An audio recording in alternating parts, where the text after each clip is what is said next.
1 March দিনটা শুরুই হয়েছিল পুজো দিয়ে।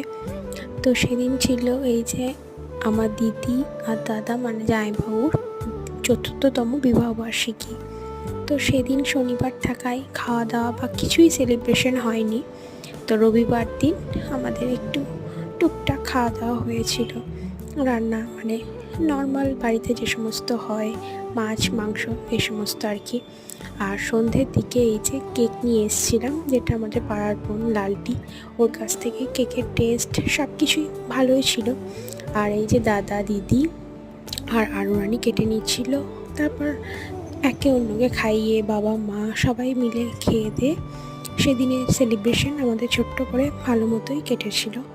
তো আমি আগেও জানিয়েছি অ্যানিভার্সারি, তো আবার এই ভিডিওর মাধ্যমে জানিয়ে দিলাম হ্যাপি অ্যানিভার্সারি।